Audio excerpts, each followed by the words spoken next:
अस्सलाम वालेकुम स्टूडेंट्स, आज हम स्टार्ट करने वाले हैं जूरिस्प्रूडेंस को और 10 मार्क्स के एमसीक्यूज़ आते हैं इसमें से, जिसमें 5 मार्क्स के एमसीक्यू आते हैं इस्लामिक जूरिस्प्रूडेंस में से और 5 मार्क्स के एमसीक्यूज़ आते हैं इंग्लिश जूरिस्प्रूडेंस में से। अब इस्लामिक जूरिस के 5 नंबर की तैयारी के लिए जो हमें बुक बताई गई है वो बताई गई है इमरान एहसन खान नियाज़ी की, जो कि काफ़ी लेंथी बुक है।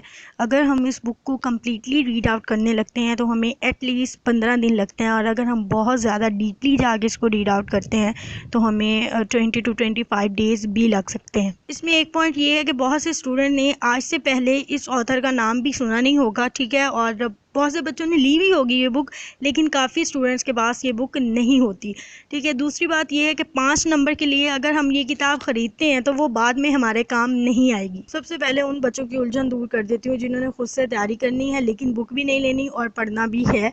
तो करना ये है, जो LLB में आप लोगों ने इस्लामिक जूरिस का आपका एक सब्जेक्ट होता है उसकी बुक ली होंगी, ठीक है। उसकी डिफरेंट ऑथर्स की बुक्स होती हैं, किसी की NCDs की होगी, किसी की मंसूर वालों की होंगी। तो डिफरेंट जो भी ऑथर की आपने बुक ली है उसको आपने एक दफ़ा गो थ्रू कर लेना है, ठीक है। उससे ये है कि जो भी बेसिक कॉन्सेप्ट्स हैं वो सेम ही हैं, हर बुक में वो सेम है। हनी वालों की मैंने इसलिए नहीं कहा क्योंकि हनी वालों में ना डिटेल थोड़ी कम दी होती है, ठीक है। तो वो हनी वालों के मैं श्योर नहीं हूँ कि आपका 5 मार्क्स का जो क्वेश्चन है वो अटैम्प्ट हो जाएगा, लेकिन बाकी बुक्स मैंने पढ़ी हैं, मैंने देखी है, उनमें से आपका जो 5 मार्क्स का क्वेश्चन है वो अटैम्प्ट हो जाएगा। अभी जो बात मैंने की है कि जिस ऑथर की बुक आपके पास है आप उसको अगर अच्छे तरीके से पढ़ लेते हैं तो 3 से 4 नंबर आप ले जाते हैं।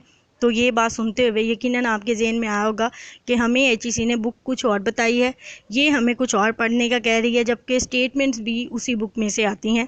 तो उसका मैं जवाब आप लोगों को दे देती हूँ। इस बात को मैं आपको मिसाल दे के समझाती हूँ। इस दफ़ा लॉ गेट टेस्ट में एक सवाल पूछा गया कि जो इस्तेहसान है उसका लिटरल मीनिंग क्या है अकॉर्डिंग टू एहसन खान नियाज़ी की बुक, ठीक है। उस बुक के अकॉर्डिंग इस्तेहसान का लिटरल मीनिंग क्या है। अब यहाँ पे बच्चे कंफ्यूज हुए। कंफ्यूज क्यों हुए? क्योंकि अगर तो वो सीधा सीधा पूछ लेता ना कि लिटरल मीनिंग क्या है इस्तेहसान का, तो हमें फौरी समझ आ जानी थी। लेकिन अब क्या किया उसने, सवाल को थोड़ा घुमा के पूछ लिया। घुमा के क्या किया, 2-4 लफ्ज़ का इजाफा किया।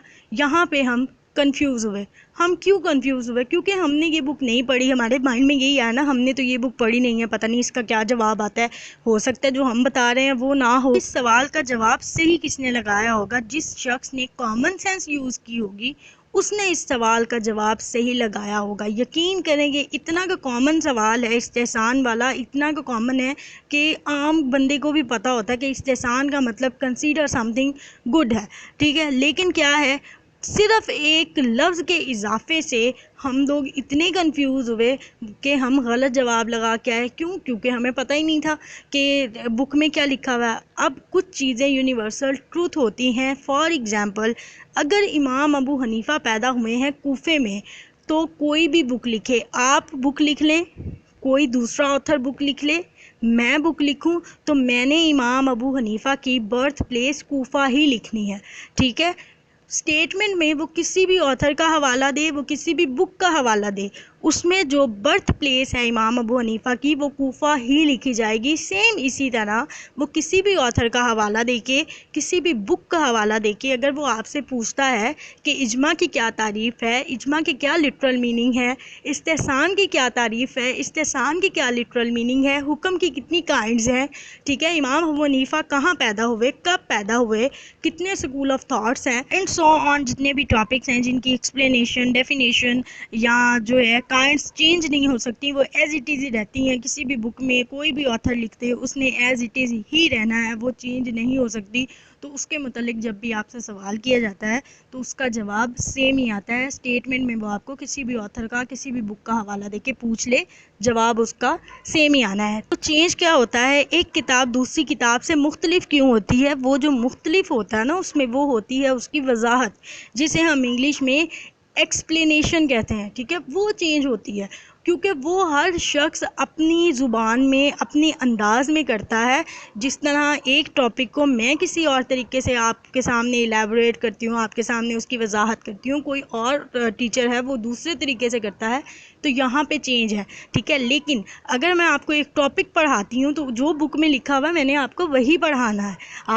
आपको कोई मेरा हवाला दे के पूछ ले या किसी दूसरे टीचर का हवाला दे के पूछ ले, उसकी जो ग्राउंड रियलिटी है वो चेंज नहीं होगी। इसलिए मैंने आपसे कहा है कि जो भी बुक आपके पास है उसको पढ़ लें, उसके लिटरल मीनिंग वहाँ से याद कर लें, ठीक है। डेफिनेशंस वहाँ से याद कर लें, काइंड्स वहाँ से याद कर लें।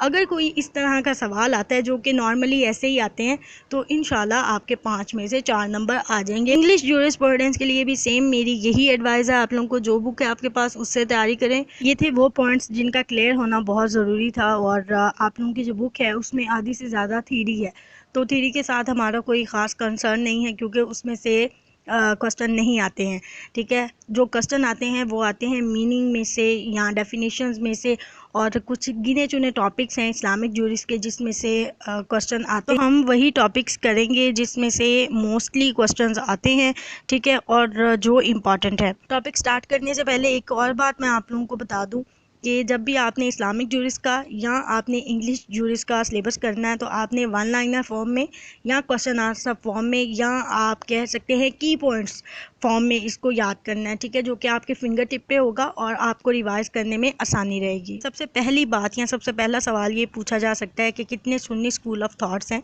तो 4 सुन्नी स्कूल ऑफ थॉट्स हैं, जिनमें पहला है हनफी, दूसरा है मलकी, तीसरा है शाफी और चौथा है हम्बली। तो आप लोगों ने इसी तरतीब के साथ इसको याद रखना। आज हम बात करने वाले हैं हनफी स्कूल की या हम बात करने वाले हैं इमाम अबू हनीफ़ा की। तो ये दोनों जो है टॉपिक सेम ही है लेकिन नाम थोड़ा चेंज है, तो मैंने दोनों ही बता दिए ताकि आप लोगों को कन्फ्यूजन ना हो। सबसे पहले जो हनफी स्कूल ऑफ थॉट है वो ओल्डेस्ट स्कूल ऑफ थॉट है सुन्नी स्कूल ऑफ थॉट्स में, ठीक है। तो सबसे पुराना जो है ये स्कूल है। दूसरा, इनके जो फाउंडर थे, इस स्कूल के जो फाउंडर हैं वो इमाम अबू हनीफ़ा हैं, जिनका टाइटल इमाम आज़म भी है। हनफी स्कूल ऑफ थॉट को मोस्ट लिबरल और फ्लेक्सिबल स्कूल ऑफ थॉट कहा जाता है सुन्नी स्कूल ऑफ थॉट्स में से, यानी कि जितने भी 3 स्कूल हैं उनमें से ये सबसे ज़्यादा लिबरल और सबसे ज़्यादा फ्लेक्सिबल स्कूल ऑफ थॉट है। इमाम अबू हनीफ़ा, जिनका हकीकी नाम नुमान बिन साबित और टाइटल इमाम आज़म था, वो पैदा हुए कूफा इराक में 80 हिजरी में या 699 AC में, और जो उस वक्त दौर था वो मालिक इब्ने मरवान का दौर था। इमाम अबू हनीफ़ा की कुनियत अबू हनीफ़ा है, तो बाज़ दफ़ा ये सवाल भी पूछा जा सकता है कि नुमान बिन साबित की कुनियत क्या है, तो वो अबू हनीफ़ा है।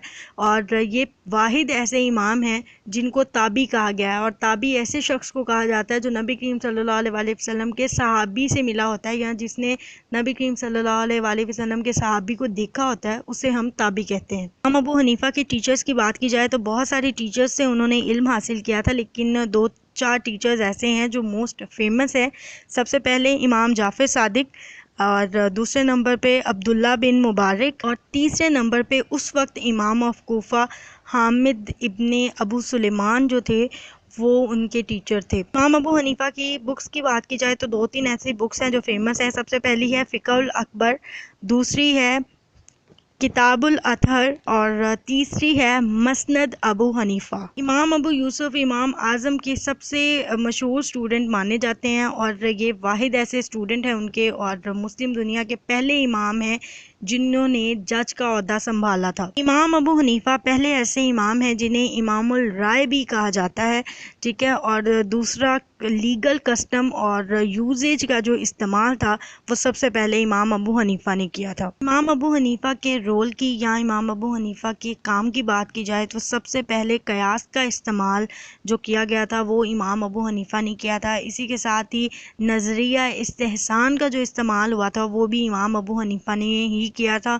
और लीगल कस्टम एंड यूजेज सबसे पहले जो किया गया था इस्तेमाल, वो भी इमाम अबू हनीफ़ा के दौर में किया गया था। और जैसे मैं आप लोगों को पहले ही बता चुकी हूँ कि ये मोस्ट फ्लेक्सिबल और मोस्ट लिबरल स्कूल है सुन्नी स्कूल में, तो इसमें काफ़ी गुंजाइश है इस तरह की चीज़ों की, इसलिए इमाम अहलुर राय भी कहा जाता है इमाम अबू हनीफ़ा को।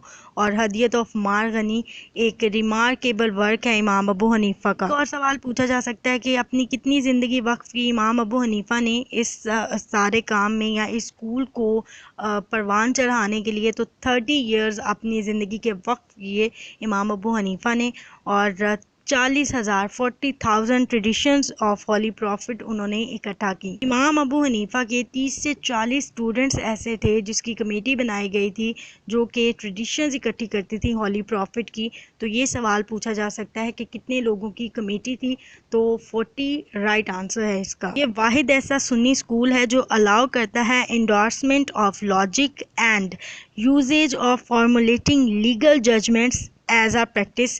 तो ये पहला ऐसा सुन्नी स्कूल है जो लॉजिक को एक्सेप्ट करता है।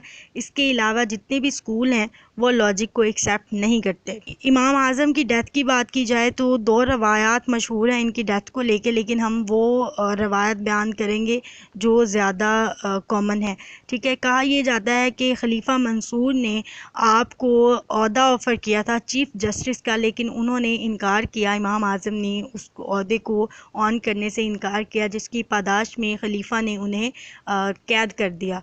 और उसी कैद में 70 साल की उम्र में 150 हिजरी बगदाद में उसी कैद में आपकी डेथ हुई। और जो उस वक्त खिलाफत थी वो अब्बासियों की खिलाफत थी। ठीक है, और जो उनकी डेथ का रीज़न था वो अभी तक किसी को भी पता नहीं चला। बाज़ दफ़ा ये सवाल भी आ जाता है कि कौन सा ऐसा मुल्क है जो हनफी स्कूल को मानता है या हनफी स्कूल कहाँ प्री डोमिनेंट है। तो 2-4 मुल्कों के नाम याद रख लें, एक आधा इसमें से अगर पूछा भी तो वो आप लोगों को आता होगा। West and central Asia, Turkey, Afghanistan, lower Egypt and delta और इंडिया। ठीक है, तो ये जो मुल्क हैं इनमें Hanafi school of thought predominant है। और इसके अलावा ये लार्जेस्ट सुन्नी स्कूल है बगदाद का। ये था आज का हमारा लेक्चर हनफी स्कूल पे, और इसमें कोई ख़ास वजाहत नहीं थी। ठीक है, अगर आप इतनी इन्फॉर्मेशन भी याद कर लेते हैं और कोई सवाल इसमें से आ जाता है तो इंशाल्लाह आप लोगों को आता ही होगा। ठीक है, और उम्मीद है आप लोगों को समझ आई होगी।